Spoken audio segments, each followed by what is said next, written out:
मेरे बेटे, माँ सरस्वती की कृपा रहे। ये इलेक्ट्रोकेमिस्ट्री यानी कि वैद्युत रसायन का 6वां वीडियो है। इस वीडियो में हम संक्षारण यानी कि करोजन और ईंधन सेल यानी कि फ्यूल सेल्स को देखेंगे। तो सबसे पहले देखते हैं करोजन क्या होता है।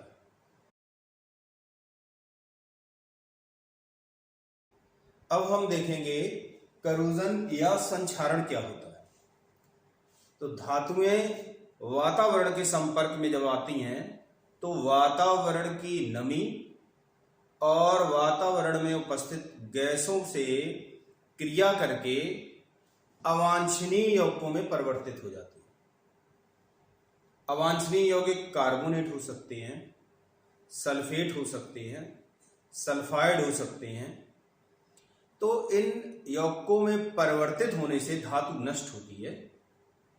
इस प्रक्रिया को करोजन या संक्षारण कहते हैं। तो धातुओं का वातावरण की नमी तथा अन्य गैसों के संपर्क में आकर धीरे धीरे अवांछनीय यौगिकों में परिवर्तित होना संक्षारण या करोजन कहलाता है।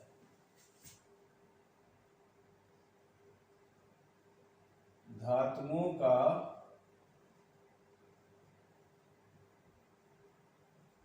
वातावरण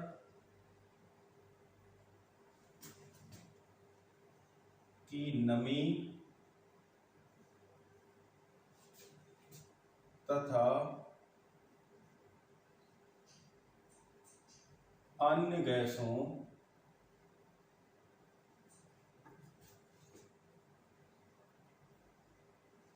के साथ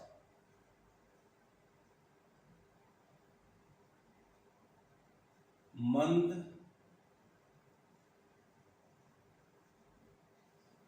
क्रिया द्वारा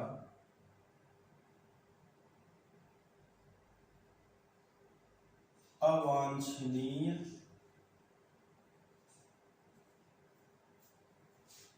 यौगिकों में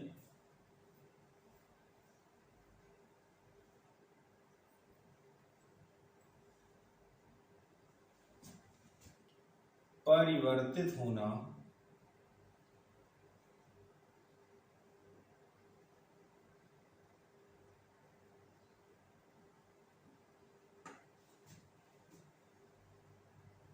संक्षारण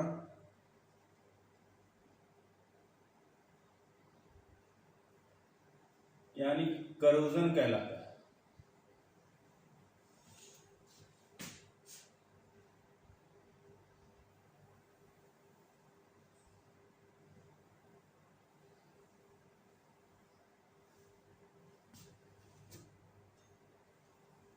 इससे धातु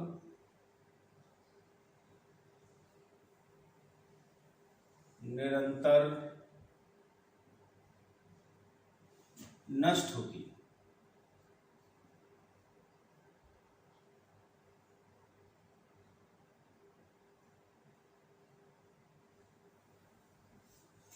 फॉर एग्जाम्पल,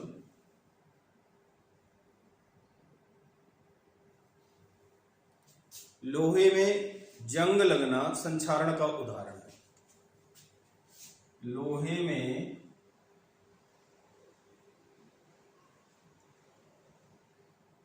जंग लगना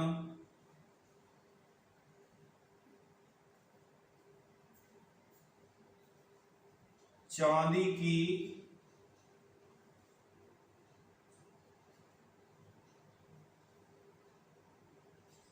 चमक कम होना,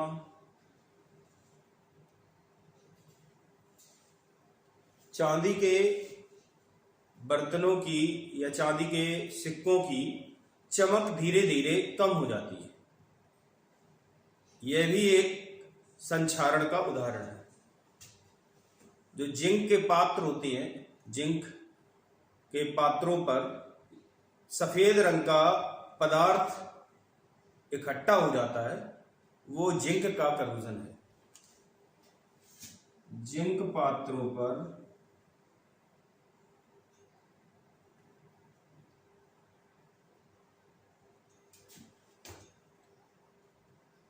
सफेद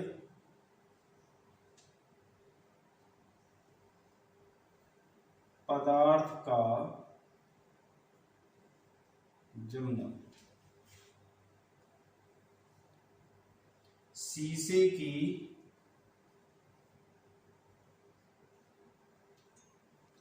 चमक कम होना,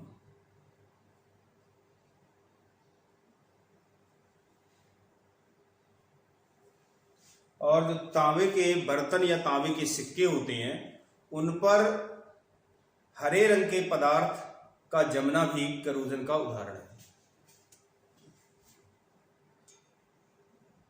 तांबे के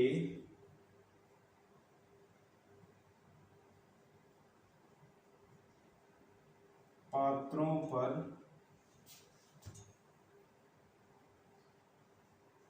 हरे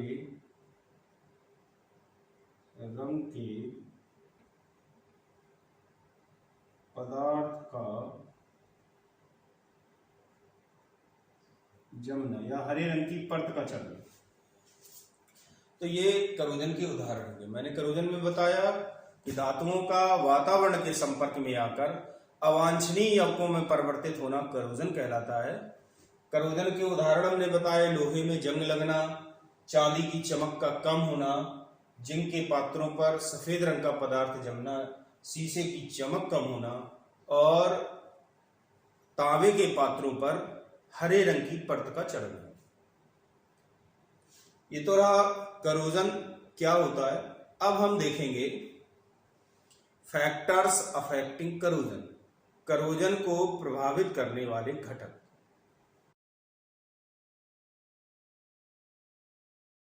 अब हम देखेंगे संक्षारण को प्रभावित करने वाले घटक कौन कौन से। तो संक्षारण को प्रभावित करने वाले कुछ प्रमुख घटकों में पहला घटक है धातु की सक्रियता।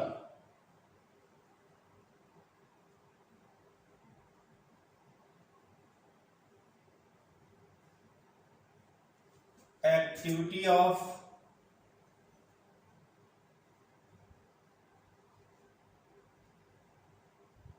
मेटल।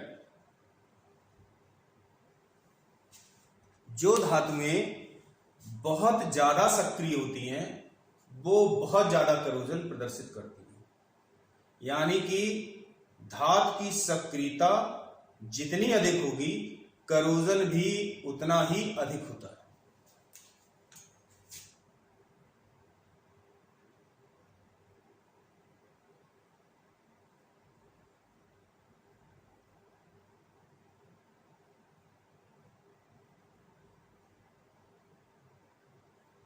अगर धातु की सक्रियता बढ़ेगी तो संक्षारण भी बढ़ेगा,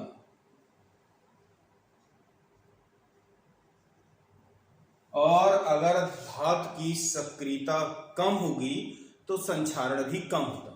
जैसे जो नोबल मेटल्स होती हैं, उत्कृष्ट धातुएं, प्लेटिनम, गोल्ड, इनकी सक्रियता बहुत कम होती है, इसलिए ये अल्प मात्रा में संक्षारण प्रदर्शित करती है। दूसरा जो फैक्टर है वो है अशुद्धियों की उपस्थिति।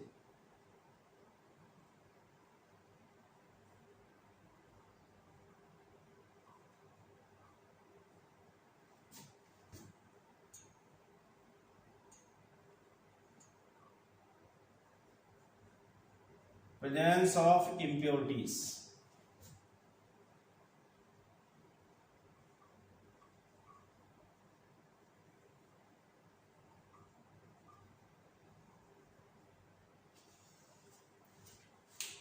जब भी करोजन होता है तो उसमें एक गैल्वेनिक सेल बनता है,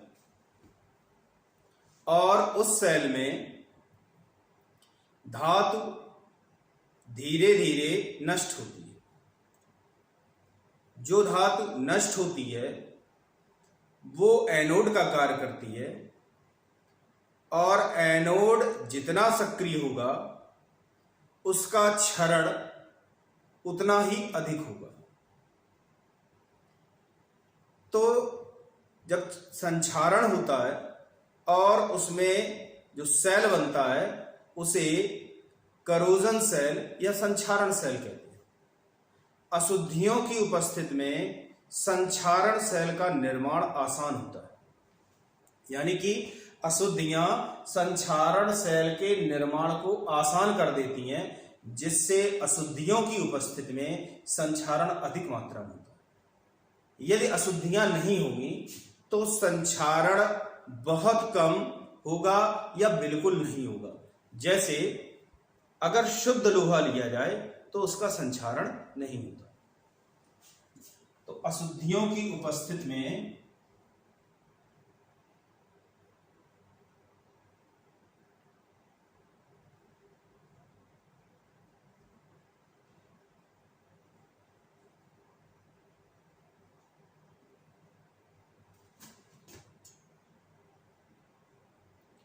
करोजन सेल का निर्माण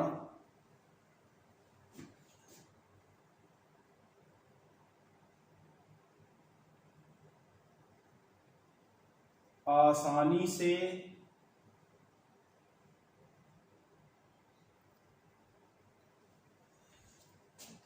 हो जाता है,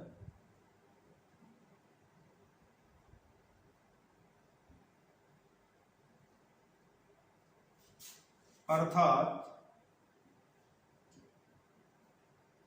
अशुद्धियों की उपस्थिति में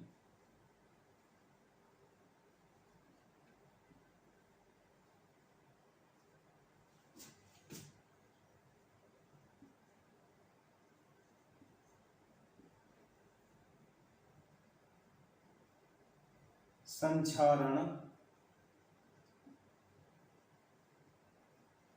अधिकता से होता है।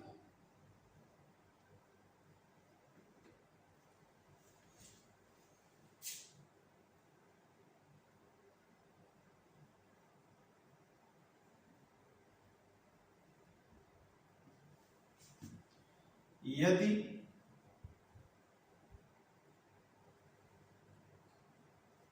धातु शुद्ध होगी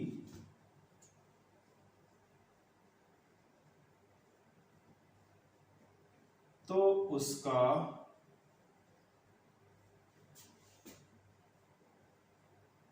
संक्षारण, इसे क्षरण भी कहते हैं, करोजन नहीं होगा। जैसे शुद्ध लोहे में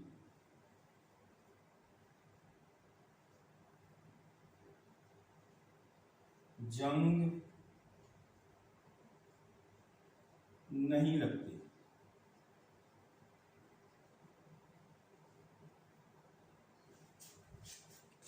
और इस तरह का उदाहरण है अशोक की लाट। सारनाथ में जो अशोक की लाट है वो शुद्ध लोहे की बनी हुई है, इसलिए उसमें जंग नहीं लगती। अब हम नेक्स्ट पॉइंट पर आते हैं।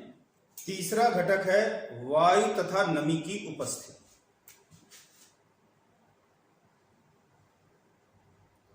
वायु तथा नमी की उपस्थिति।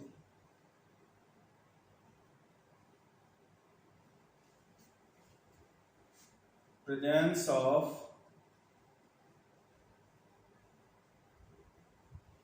Air and moisture.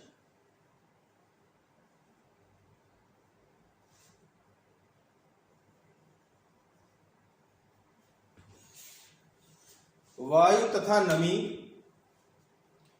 करोजन में सहायक होती है। वायु में जो गैसें होती हैं जैसे CO2 है, SO2 है, SO3 है, NO2 ये नमी के साथ संयोग करके अम्ल बनाती हैं और वो अम्ल वियोजित होकर प्रोटॉन देता है।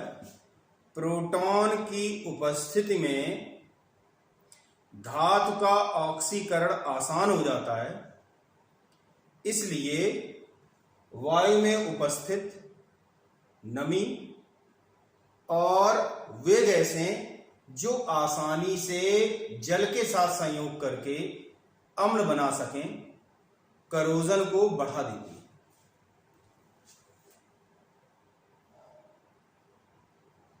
वायु में उपस्थित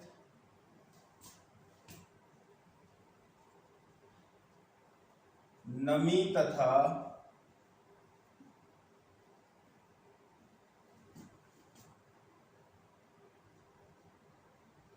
अन्य गैसें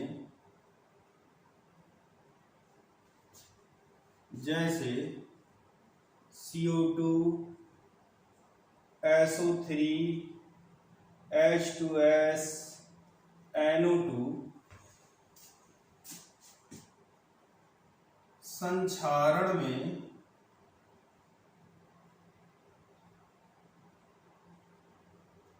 सहायक होती है।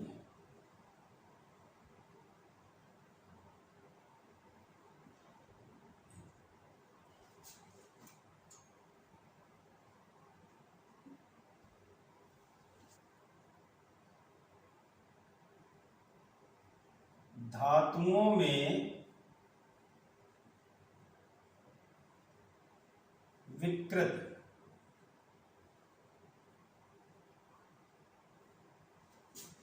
Strain in metals. धातुओं की विकृति संक्षारण में सहायक होती है। ऐसा देखा गया है कि लोहे के पात्रों में जहां पर नक्काशी होती है या मोड़ होती है या कोई डिजाइन बनी होती है, वहां पर संक्षारण अधिक मात्रा में होता है, यानी कि वहां पर जंग ज्यादा मात्रा में लगती है। तो जो धातुओं की विकृति होती है वो संक्षारण में सहायक होती है। धातुओं की विकृति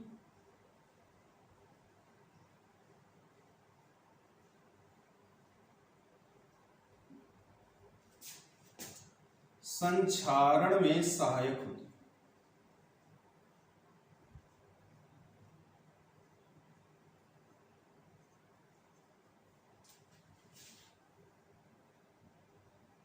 लोहे के पात्रों में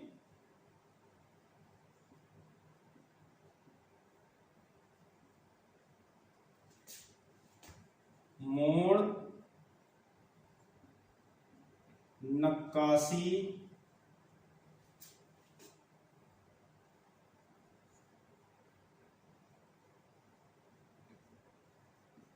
कोनों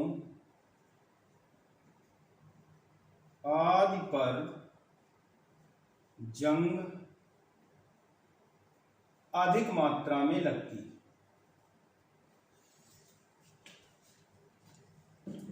अगला पॉइंट है वैद्युत अपघट्यों की उपस्थिति। वैद्युत अपघट्यों की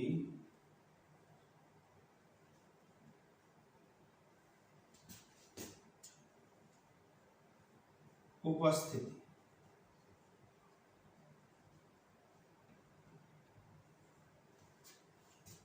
Presence of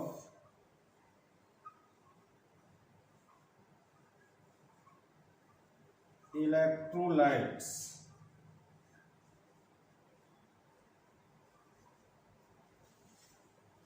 वैद्युत अपघट्यों की उपस्थिति में करोजन सेल का निर्माण आसान हो जाता है, इसलिए करोजन भी अधिक मात्रा में होता है।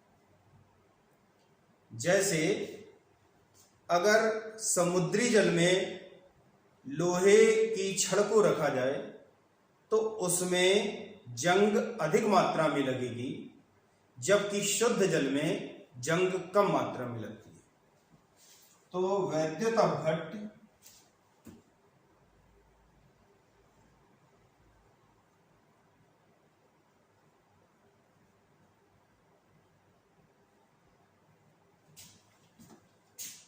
करोजन सेल के निर्माण में सहायक होते हैं।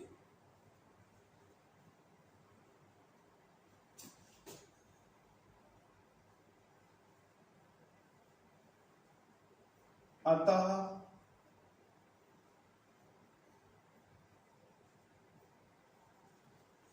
अधिक मात्रा में संक्षारण होता है। जैसे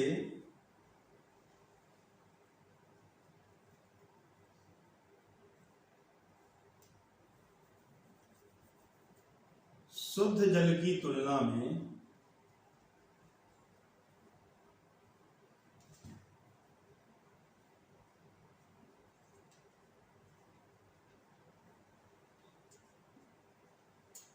समुद्री जल में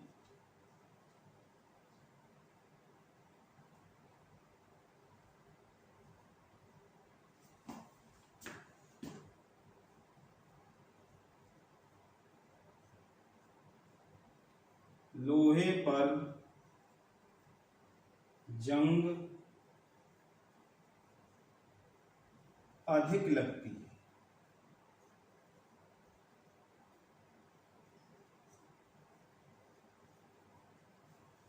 नेक्स्ट पॉइंट है प्रकाश की उपस्थिति।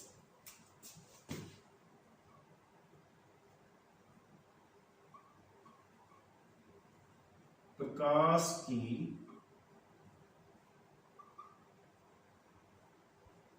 उपस्थिति, प्रेजेंस ऑफ लाइट। तो देखा गया है कि अल्ट्रावायलेट लाइट यानी कि परावैंगनी प्रकाश की उपस्थिति में संक्षारण अधिक मात्रा में होता है। यूवी लाइट में अधिक होता है। तो ये तो रहा फैक्टर्स अफेक्टिंग करोजन। इसमें हमने बताया कि धातु जितनी ज्यादा सक्रिय होगी संक्षारण उतना ही अधिक होगा। सेकेंड पॉइंट में मैंने बताया था कि धातुओं में जितनी ज्यादा अशुद्धियां होंगी करोजन सेल का निर्माण उतना ही आसान होगा, इसलिए अशुद्धियां होने पर करोजन अधिक मात्रा में होता है। तीसरा पॉइंट मैंने बताया वायु तथा नमी की उपस्थिति। इसमें हमने बताया कि वायु और नमी दोनों ही करोजन में सहायक होती हैं।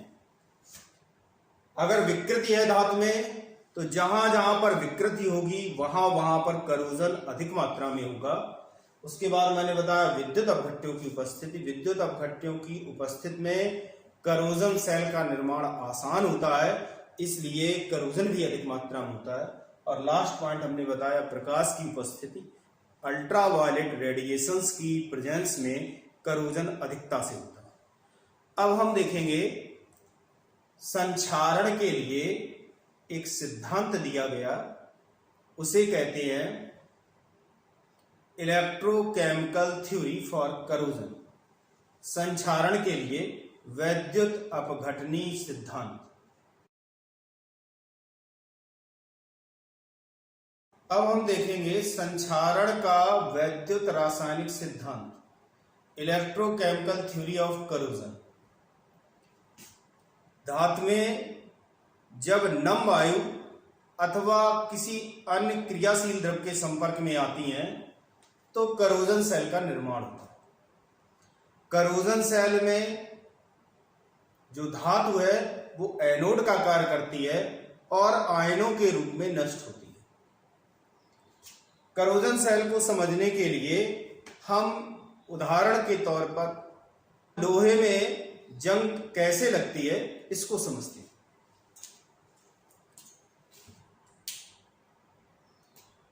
मान लिया कि लोहे की छड़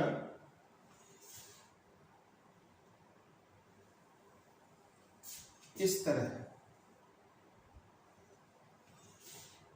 और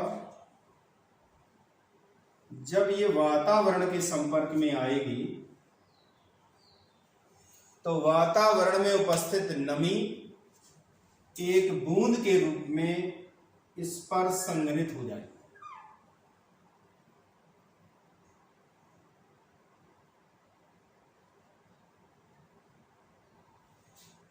इस बूंद में वातावरण में उपस्थित CO2, SO3, NO2 गैसें घुलकर अम्ल बनाती हैं।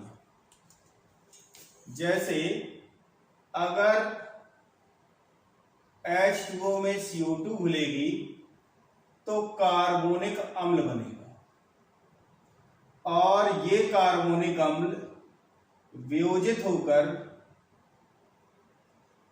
प्रोटॉन और कार्बोनेट आयन देगा। इसी तरह जब SO2 घुलेगी तो सल्फ्यूरस अम्ल बनेगा, SO3 घुलेगी तो सल्फ्यूरिक अम्ल बनेगा और अम्ल के वियोजन से इसमें प्रोटॉन उपस्थित होंगे।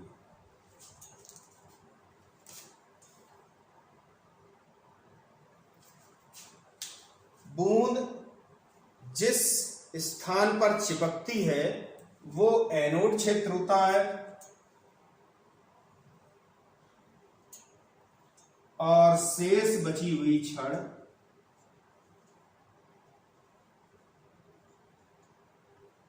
कैथोड क्षेत्र का कार्य करती है।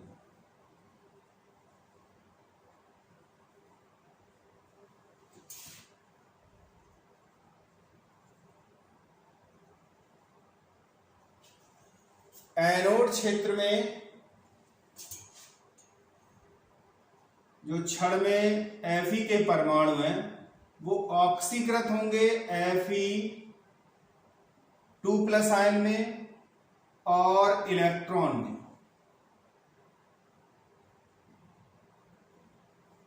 Fe2+ आयन बूंद में भेज दिए जाते हैं और इलेक्ट्रॉन को कैथोड क्षेत्र में भेज दिया जाता है। मतलब Fe का जब ऑक्सीकरण होगा फेरस आयन में तो 2 इलेक्ट्रॉन भी बनेंगे। इलेक्ट्रॉन कैथोड क्षेत्र में आ जाते हैं और फेरस आयन बूंद में चले जाते हैं। कैथोड क्षेत्र में जो इलेक्ट्रॉन पहुंचते हैं वो जल से प्राप्त होने वाले H+ आयनों से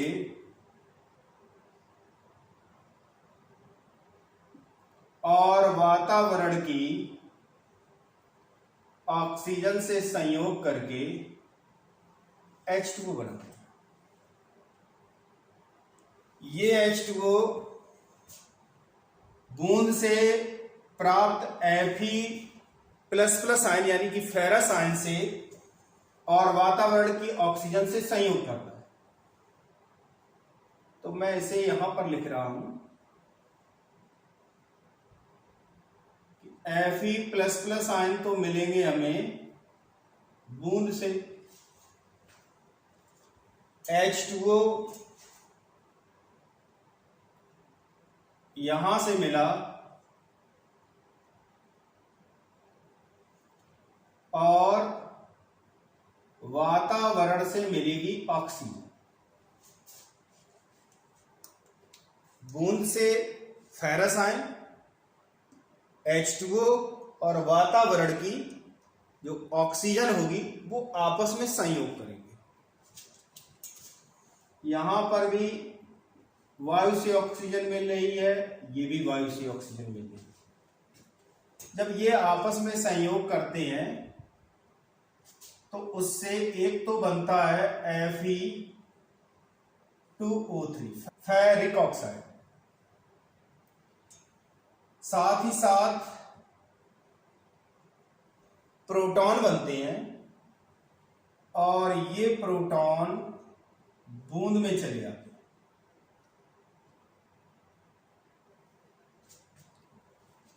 जो फेरिक ऑक्साइड बना ये XH2O अणुओं को अवशोषित करता है और Fe2O3.XH2O बनाता है और यही जंग है।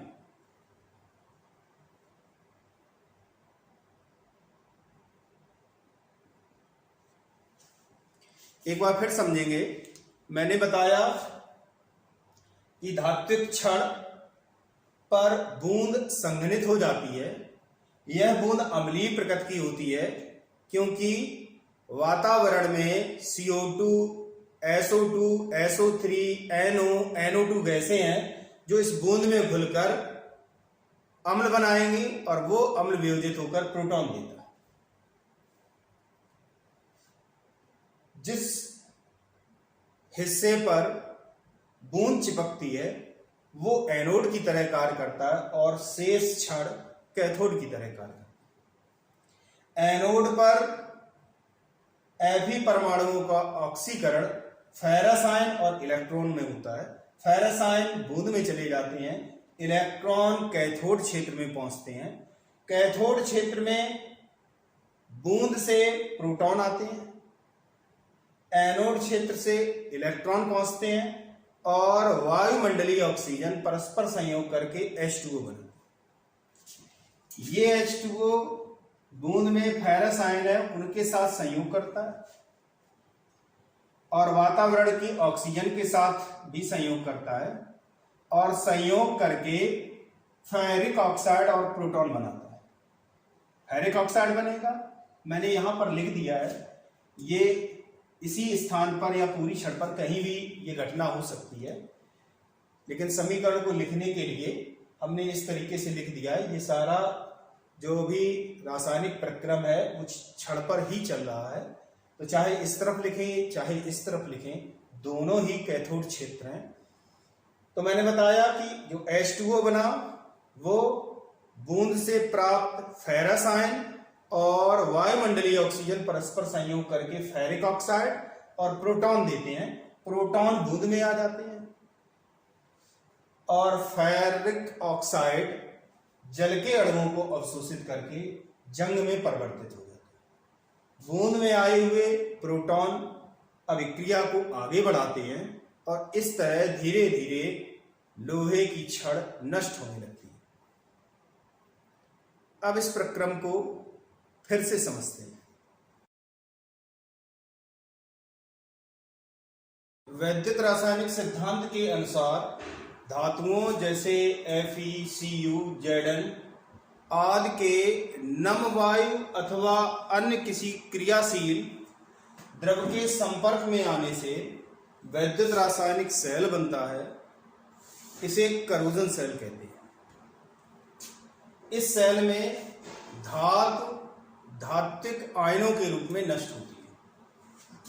यदि लोहे की छड़ किसी ऐसे जल के संपर्क में आती है जिसमें CO2, SO2, SO3, NO2 आदि गैसें घुली होती हैं, या ये कहें कि नमी की बूंद संघनित होती है और वातावरण से CO2, SO2 और SO3 को अवशोषित करती है, तो करोजन सेल का निर्माण होता है, जिसकी व्याख्या निम्नानुसार की जा सकती है।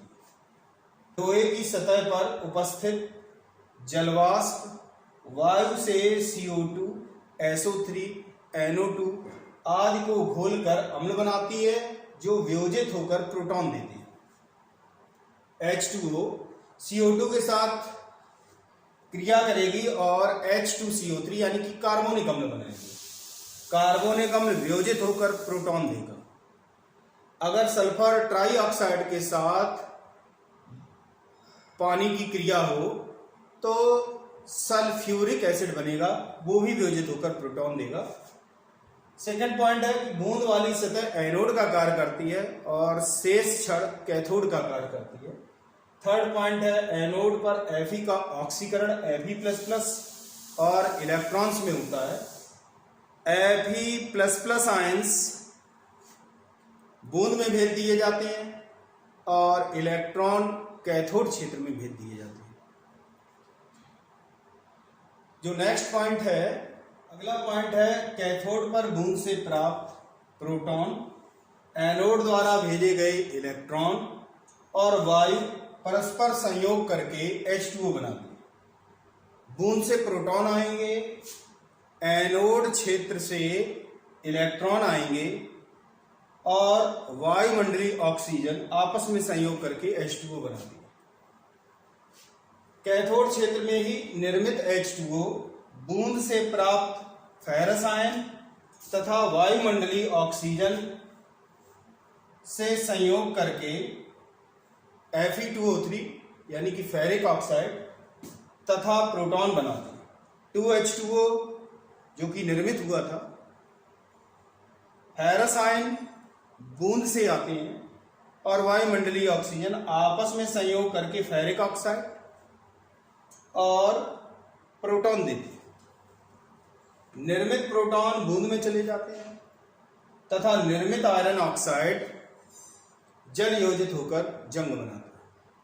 जो प्रोटॉन बनेंगे वो बूंद में चले जाते हैं और आयरन ऑक्साइड जल के अणुओं को अवशोषित करके जंग में परिवर्तित हो जाता है। अब इसे हम एक एनिमेशन से देखेंगे। लोहे की छड़ में जंग लगना, रस्टिंग ऑफ आयरन रॉड।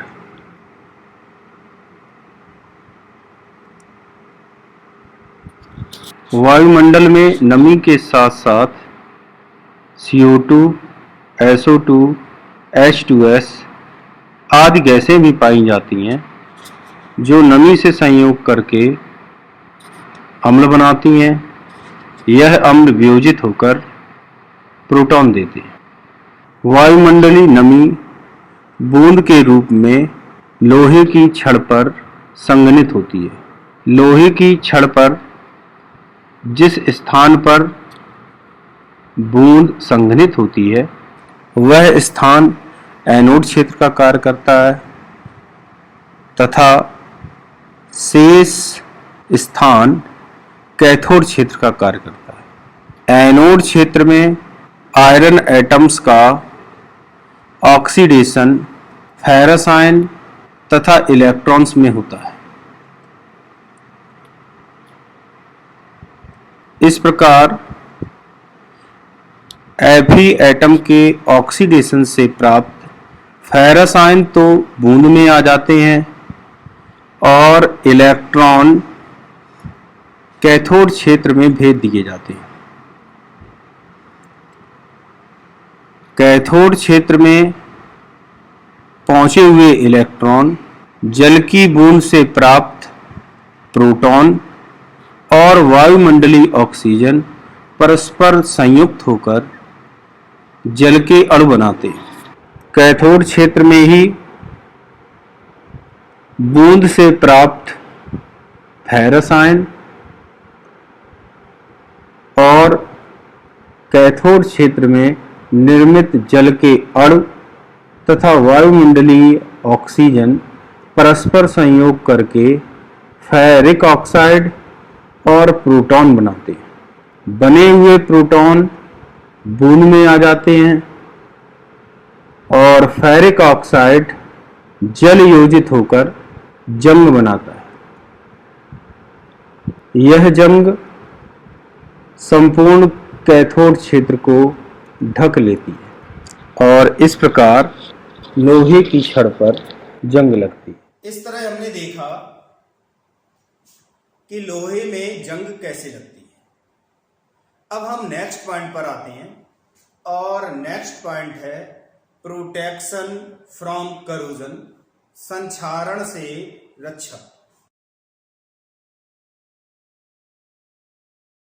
अब हम देखेंगे संक्षारण से बचाव, प्रोटेक्शन फ्रॉम करोजन। उसमें जो पहला तरीका है या पहली विधि है उसे कहते हैं रोधी रक्षण।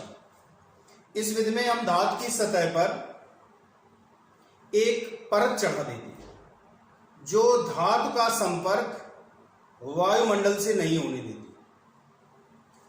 परत चढ़ाने के लिए पेंट कर सकते हैं,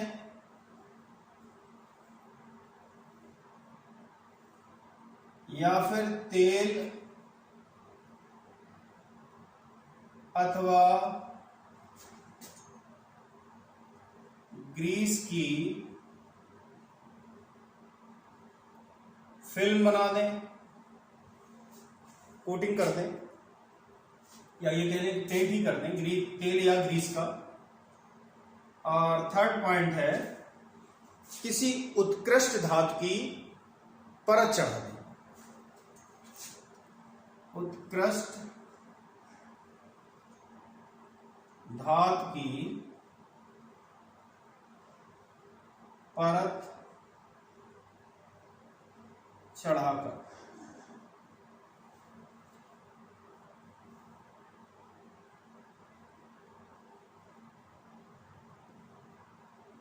धातु की सतह पर पेंट कर दें, या फिर तेल या ग्रीस की फिल्म चढ़ा दें, या फिर किसी उत्कृष्ट धातु की परत चढ़ा दें। इससे धातु का संपर्क वातावरण से नहीं होगा और धातु संरक्षित रहेगी। लेकिन इस विधि में एक प्रॉब्लम भी है, और वो प्रॉब्लम यह है कि यदि कहीं से भी दरार पड़ जाए तो वहीं से संक्षारण स्टार्ट हो जाता है। अब हम संक्षारण से बचाव की दूसरी विधि देखेंगे। करोजन से बचाव की जो दूसरी विधि है वो है बलिदानी रक्षण, सैक्रिफिशियल प्रोटेक्शन। इस विधि को समझने से पहले हम समझते हैं कि करोजन सेल में एनोड नष्ट होता है और एनोड अधिक सक्रिय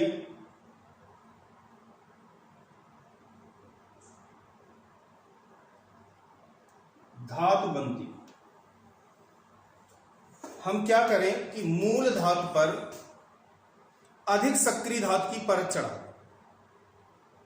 जब हम अधिक सक्रिय धातु की परत चढ़ा देंगे तो अधिक सक्रिय धातु एनोड बनेगी और एनोड ही नष्ट होता है, इसलिए मूल धातु सुरक्षित रहती है।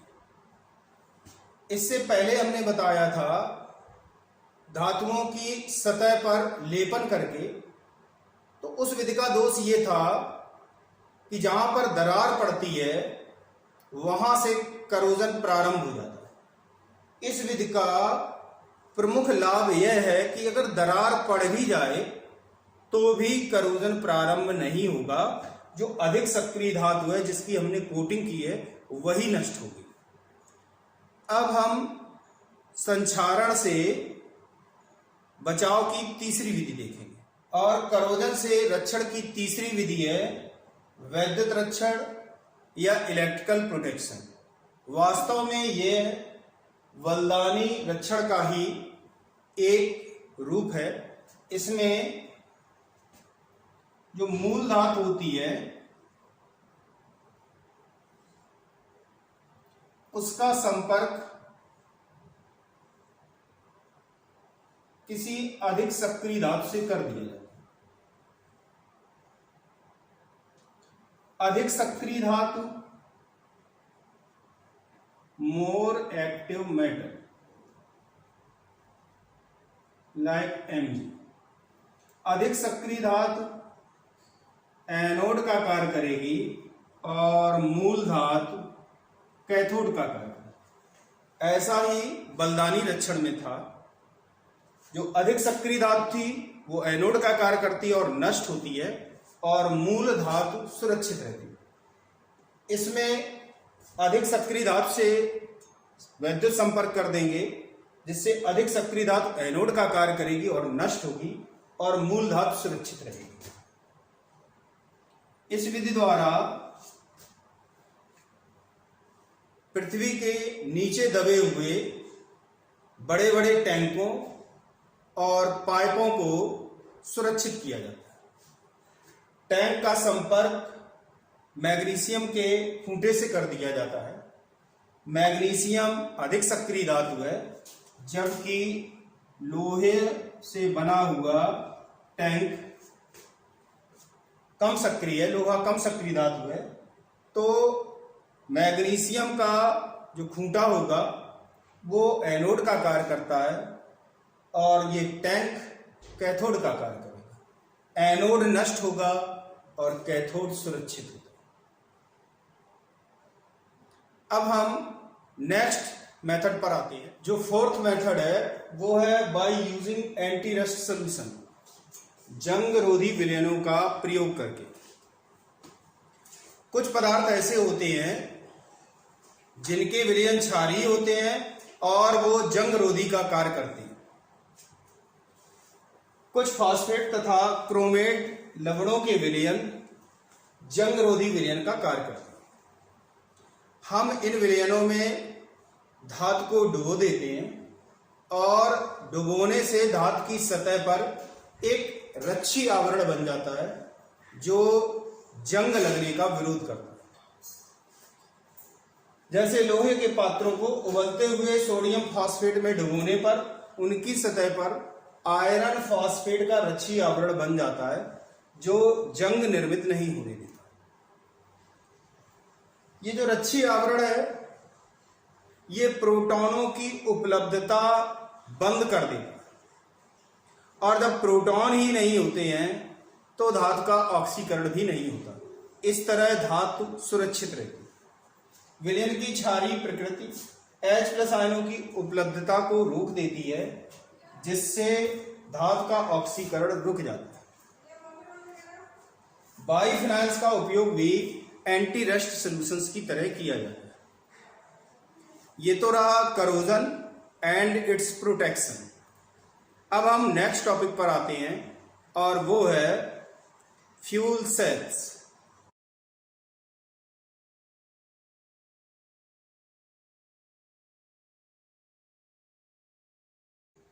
मेरे बेटे, अब हम इस वीडियो के नेक्स्ट पॉइंट पर आते हैं और वो है फ्यूल सेल्स या ईंधन सेल। ईंधन सेल वे गैल्वेनिक सेल होती है जो ईंधन में निहित रासायनिक स्थितिज ऊर्जा को वैद्युत ऊर्जा में परिवर्तित करती है। ईंधन के अणुओं में बंध होते हैं। इन बंधों में रासायनिक स्थितिज ऊर्जा होती है। ईंधन सेल इस रासायनिक स्थितिज ऊर्जा को वैद्युत ऊर्जा में रेडॉक्स अभिक्रिया द्वारा परिवर्तित करते हैं। वे गैल्वेनिक सेल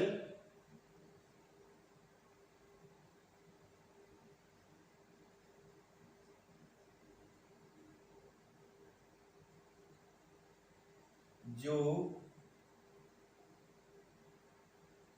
ईंधन की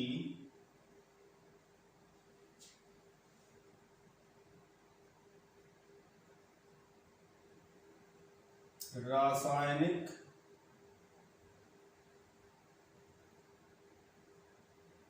स्थितिज ऊर्जा को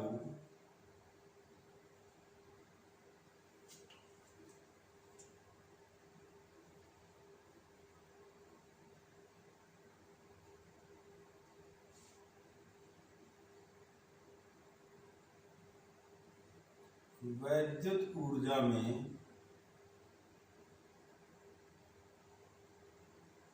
परिवर्तित करते हैं।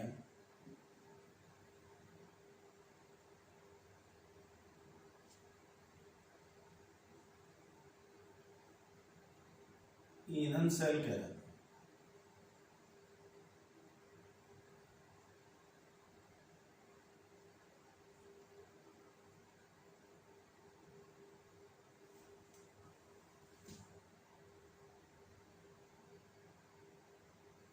ईंधन में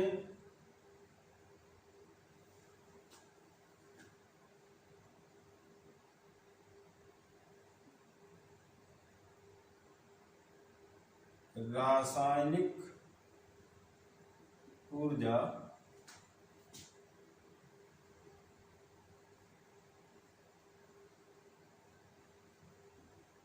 अणुओं के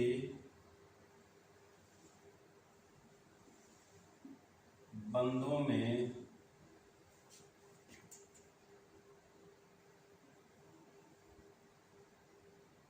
संचित होती है,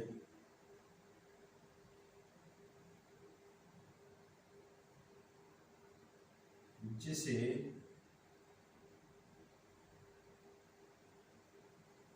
ईंधन सेल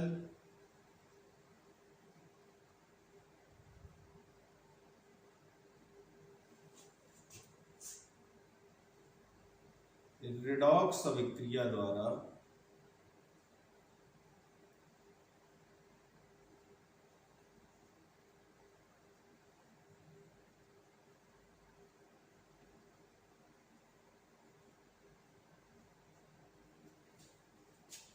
वैद्युत ऊर्जा में परिवर्तित करते हैं।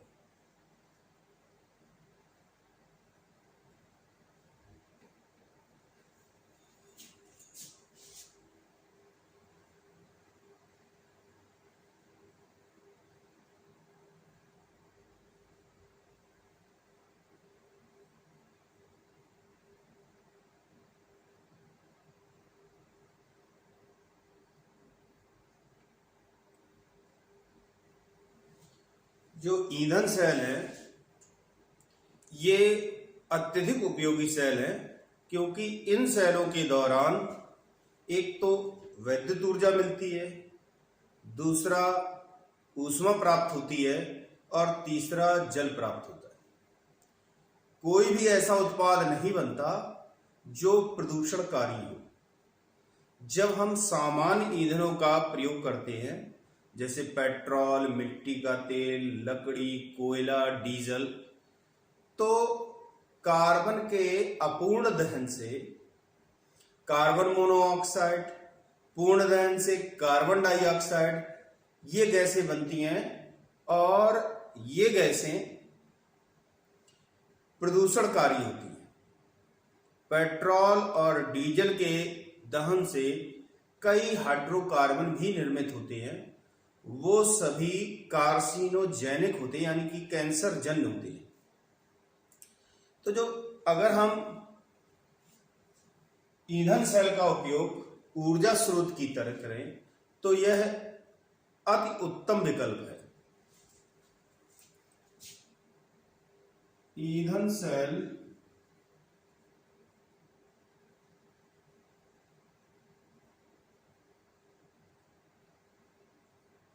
ऊर्जा के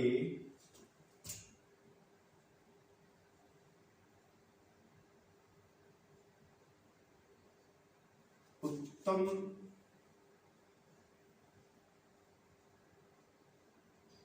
विकल्प हैं, क्योंकि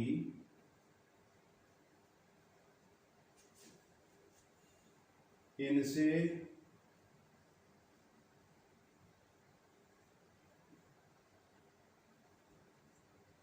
वैद्युत ऊर्जा,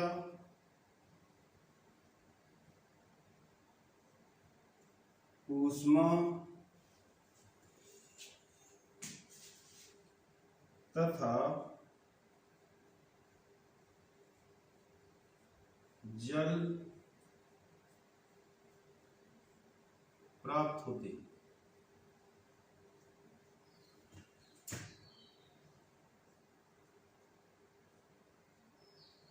ये प्रदूषणकारी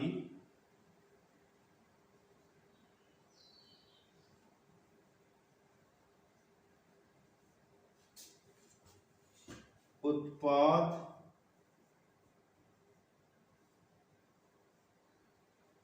नहीं बनाते।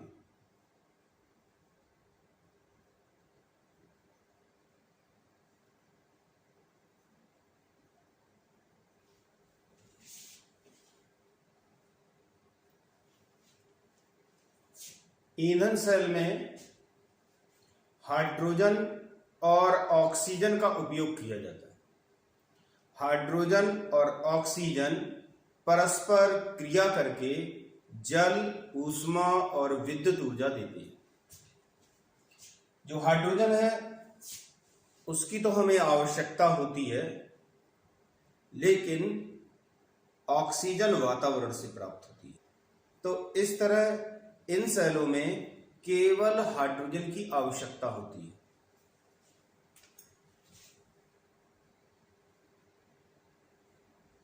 इन सेलों में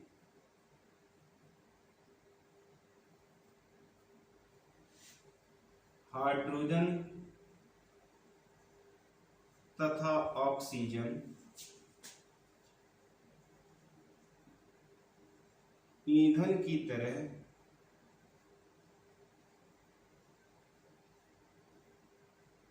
प्रयुक्त होते हैं।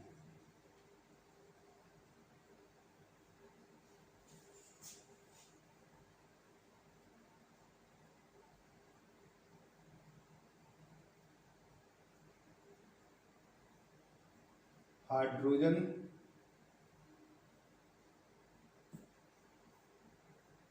वायुमंडलीय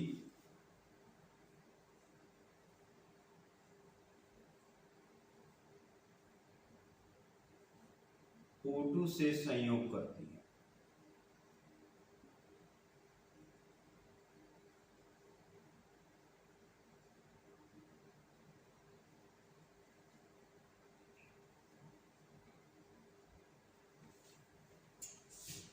अतः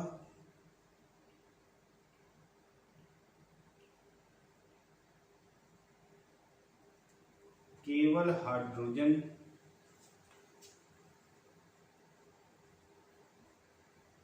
की उपलब्धता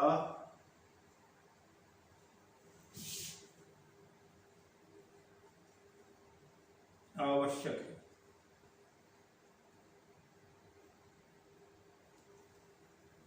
तो ये तो रहा ईंधन सेल के बारे में।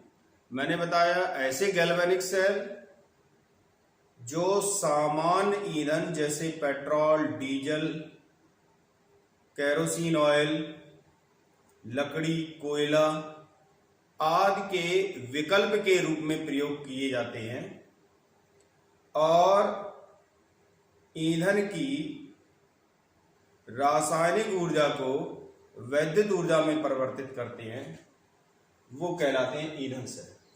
वे गैल्वेनिक सेल जो ईंधन की रासायनिक स्थितिज ऊर्जा को वैद्युत ऊर्जा में परिवर्तित करते हैं, ईंधन सेल कहलाते हैं।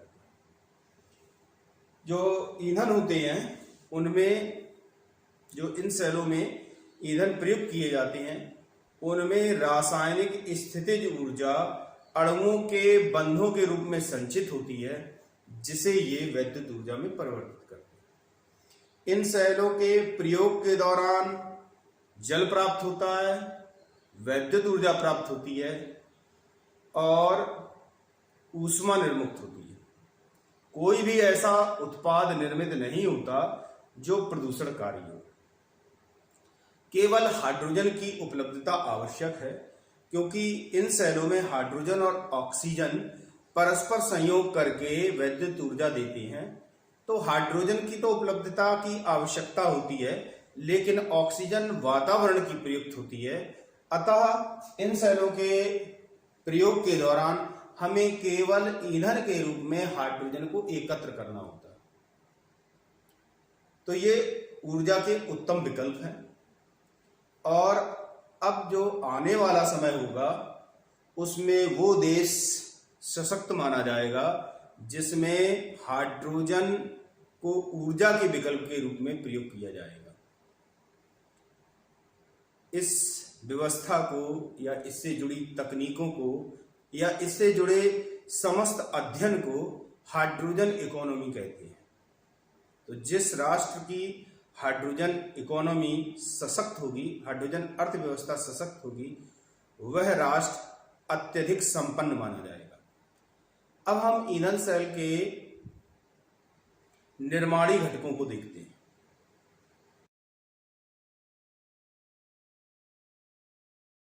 अब हम देखेंगे कंपोनेंट्स ऑफ फ्यूल सेल्स। ईंधन सेल के घटक। तो जो सामान्य ईंधन सेल बना हुआ है जैसा फिगर में, इसे प्रोटॉन विनिमय भित्ति सेल कहा जाता है, प्रोटॉन एक्सचेंज मेम्ब्रेन सेल कहते हैं। और इसमें हाइड्रोजन और ऑक्सीजन का उपयोग ईंधन की तरह किया जाता है। हाइड्रोजन प्रवाहित की जाती है और ऑक्सीजन वातावरण से प्राप्त होती है। इस सेल में क्रिया के दौरान H2O बनता है, ऊष्मा उत्पन्न होती है और विद्युत ऊर्जा प्राप्त होती है। प्रोटॉन विनिमय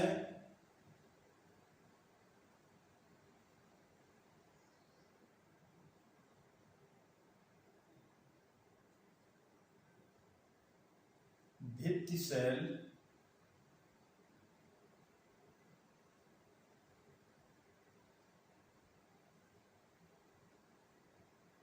प्रोटॉन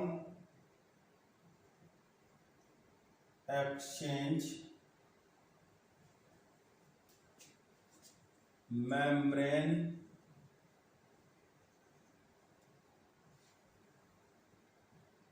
सेल या इसी को पैम सेल भी कहते हैं,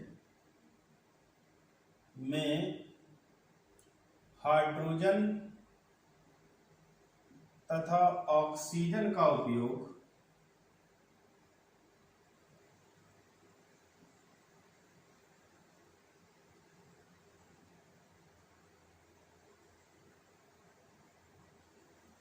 ईंधन की तरह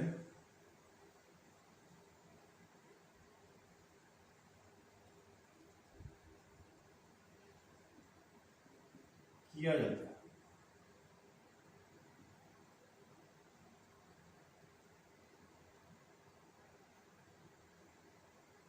इसमें हाइड्रोजन को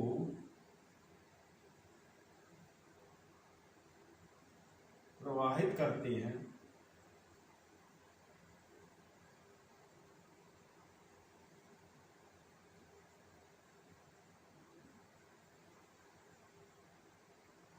जो वातावरण की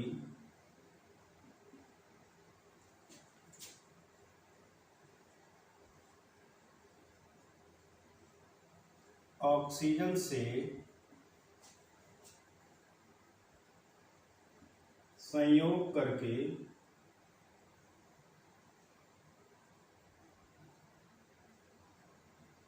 जल, ऊष्मा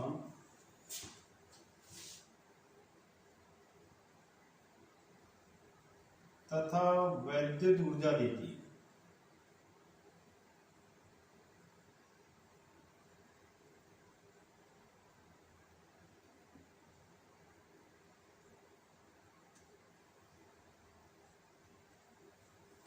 इस सेल में जो इलेक्ट्रोड हैं वो कार्बन के बने होते हैं और उनके अंदर नैनो पार्टिकल साइज के प्लेटिनम के कण व्यवस्थित होते हैं। दोनों इलेक्ट्रोड ग्रेफाइट के होंगे जो इम्प्रेजनेटेड होते हैं in nano particles of platinum. Platinum के नैनो आकार के पार्टिकल्स इन इलेक्ट्रोडों के बीच में पाए जाते हैं। जो प्लेटिनम होता है वो उत्प्रेरक का कार्य करता है। विद्युत अपघट NaOH या KOH का विलयन होता है। हाइड्रोजन गैस को प्रवाहित किया जाता है। हाइड्रोजन गैस जब एनोड पर पहुंचती है तो यहां इसका ऑक्सीकरण होता है और उसके फलस्वरूप ये प्रोटॉन देगी और इलेक्ट्रॉन देगी। 2 प्रोटॉन और 2 इलेक्ट्रॉन बनेंगे। इलेक्ट्रॉन बाह्य परपथ में चले जाते हैं, प्रोटॉन आगे बढ़ते हैं और कैथोड पर पहुंचकर इलेक्ट्रॉन ग्रहण करते हैं। साथ ही साथ ऑक्सीजन के साथ संयोग करते हैं। तो प्रोटॉन, इलेक्ट्रॉन और ऑक्सीजन आपस में संयोग करके H2O बनाते हैं और विद्युत परपथ पूर्ण हो जाता है, क्योंकि इलेक्ट्रॉन एनोड से कैथोड पर जाते हैं और इस तरह हमें H2O प्राप्त होता है, साथ ही साथ विद्युत ऊर्जा प्राप्त होती है। जो इलेक्ट्रोड हैं वो कार्बन के होते हैं और उनके अंदर नैनो पार्टिकल साइज्ड प्लेटिनम पाया जाता है। इस सेल में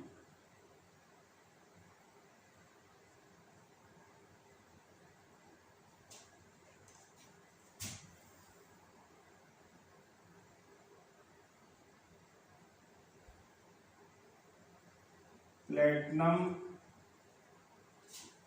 के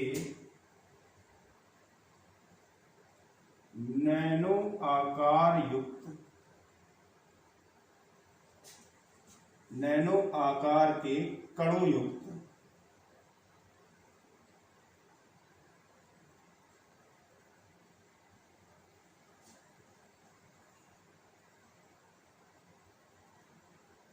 ग्रेफाइट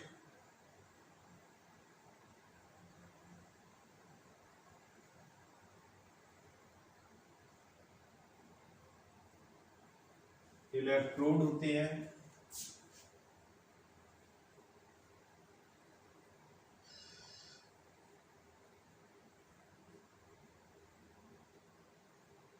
जलीय NaOH अथवा KOH विद्युत अपघट्ट होता है।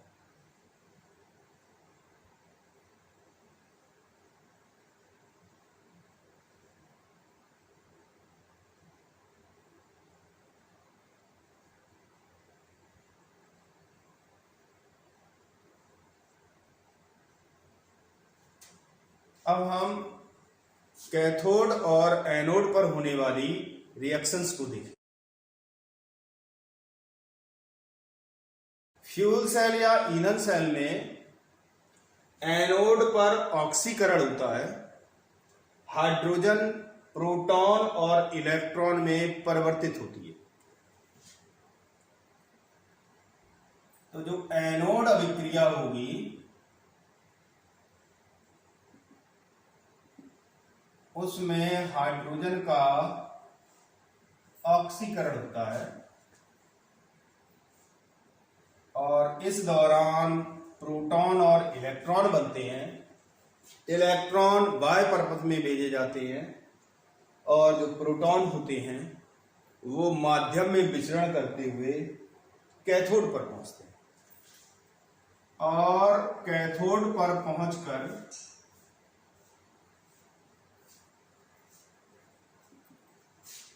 कैथोड अभिक्रिया देते हैं। कैथोड अभिक्रिया में हाइड्रोजन, प्रोटॉन, बाह्य परपथ से आने वाले इलेक्ट्रॉन और वातावरण की ऑक्सीजन परस्पर संयोग करते हैं और संयोग करके जल बनाते हैं जो बाहर निकल जाता है। एक तो प्रोटॉन जो कि एनोड पर निर्मित हुए और वैद्युत अपघट्ट विलयन में विचरण करते हुए कैथोड पर पहुंचे। कैथोड पर इलेक्ट्रॉन मिलेंगे और साथ ही साथ वायुमंडलीय ऑक्सीजन की उपलब्धता होगी। ये परस्पर क्रिया करके H2O बनेगा और इस तरह निर्मित H2O बाहर निकल जाता है और चूंकि इलेक्ट्रॉन बाह्य परपथ को पूर्ण कर रहे हैं इसलिए हमें विद्युत धारा प्राप्त होगी। सेल में हाइड्रोजन उच्च दाब पर प्रवाहित की जाती है और ऑक्सीजन वातावरण से प्राप्त होती है, इसलिए केवल हाइड्रोजन की ही आवश्यकता होती है ऑक्सीजन तो वातावरण में पर्याप्त मात्रा में होती है। अब हम इस सेल से संबंधित कुछ बिंदुओं को और देखेंगे।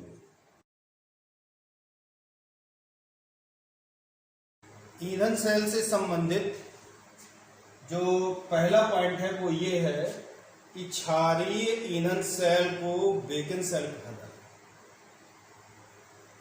दूसरा पॉइंट है कि एक सेल द्वारा उत्पन्न धारा का मान अति अल्प होता है, अतः यदि हमें उच्च मात्रा में धारा प्राप्त करनी होती है तो हम कई सेल को जोड़कर किलोवाट शक्ति की आपूर्ति कर सकते हैं। H2O2 ईंधन सेल का उपयोग अपोलो स्पेस मिशन, अपोलो अंतरिक्ष अभियान में किया गया था और इस दौरान जो ईंधन सेल से वाटर वेपर्स मिली थी, जल मिला था, उसको एस्ट्रोनॉट्स की वाटर सप्लाई में मिला दिया गया। जो भी यात्री गए हुए थे उन सभी के लिए जो जल की आपूर्ति उसी में इस सेल द्वारा निर्मित H2O की वाष्प को संघनित करके मिला दिया गया था। इस सेल का सबसे बड़ा लाभ ये है कि इसमें कोई भी प्रदूषक उत्पन्न नहीं होता। तो ये तो रहा ईंधन सेल के बारे में। ये वीडियो और ये यूनिट यही फिनिश होती है।